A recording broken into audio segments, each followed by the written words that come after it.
നിങ്ങൾക്കവിടെ വെള്ളം കയറിയോ? മഴ പെയ്ത് കഴിഞ്ഞാൽ ഞങ്ങളിവിടെ ഫുള്ള് വെള്ളം കയറും കേട്ടോ. ഞങ്ങൾ അതിനെപ്പറ്റി ചർച്ച ചെയ്യായിരുന്നു. എന്റെ വീടിന്റെ അപ്പുറത്ത് വീട്ടിലെ കുട്ടിയാണേ.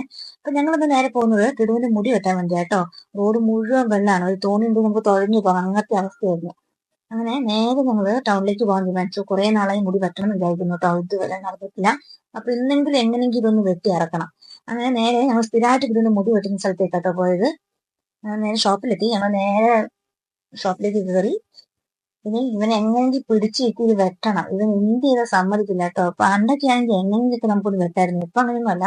മുടി വെട്ടുന്നവനെന്തോ അലർജി പോലെയാണ്. ആകെ 4, 3, 7 മുടിയേ ഉള്ളൂ. അതവിടെ ഇരുന്നോട്ടെന്ന് വിചാരിച്ചിട്ടുണ്ടെങ്കിലും പെട്ടെന്ന് മഴക്കാലൊക്കെയല്ലേ, പിള്ളേരല്ലേ, വേഗം അസുഖം വരും. അതുകൊണ്ടാണ് ഞാൻ വെട്ടി വെട്ടി കളയുന്നത്. അങ്ങനെ അവൻ വെട്ടല് തുടങ്ങി കഴിഞ്ഞപ്പോൾ വരെ അവൻ അതിന് സ്വഭാവം കാണിച്ചു തുടങ്ങി കേട്ടോ. എന്തൊക്കെയോ ഒരു കളി കളിക്കുകയായിരുന്നു. ലാസ്റ്റ് ആ വെട്ടുന്നയാൾക്ക് തന്നെ ഭ്രാന്ത് പിടിക്കാൻ തുടങ്ങി. അയാള് തന്നെ എന്താണ് ചെയ്യേണ്ടത്, ഇനിയിപ്പോ ഇങ്ങനെ ഇത് വെട്ടിത്തീർക്കും എന്നൊക്കെ ഉള്ളൊരു ടെൻഷനായിരുന്നു അയാൾക്കും ഞങ്ങൾക്കും. ഇതിപ്പോ തുടങ്ങിയും പോയി, ഇനിയിപ്പോ ഒരു പകുതി വെച്ച് നിർത്താനും പറ്റില്ല, ആ ഒരു അവസ്ഥയിലായിരുന്നു കേട്ടോ. ലാസ്റ്റ് എങ്ങനെയൊക്കെയോ കൊക്കമലിനൊക്കെ വെച്ച് കൊടുത്ത് ഞങ്ങൾ അഡ്ജസ്റ്റ് ചെയ്ത് വെട്ടാൻ തുടങ്ങി.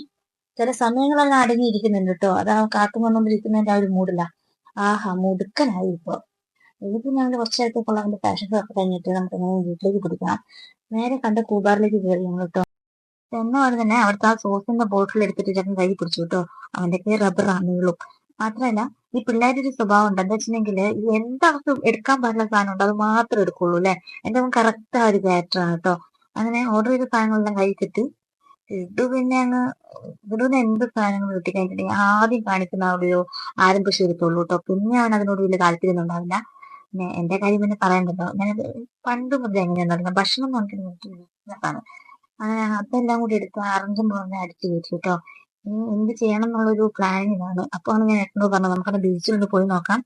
മഴയൊക്കെയല്ലേ, എന്താണ് ബീച്ചിന്റെ അവസ്ഥ എന്നൊക്കെ നോക്കിയാലോന്ന്. ഞങ്ങൾ എവിടെ പരിപാടി അവതരിപ്പിച്ച ആ ഒരു അവസ്ഥയാണ്. അത്ര നേരം ഒരു കുഴപ്പമുണ്ടായിരുന്നില്ല. ബീച്ചിലെത്തി ഒടുക്കത്തെ മഴയും കാറ്റും. ഇനിയിപ്പോ ഇത് കഴിഞ്ഞിട്ട് വേണം വീട്ടിലേക്ക് വിളിക്കാൻ. അപ്പൊ ബൈ.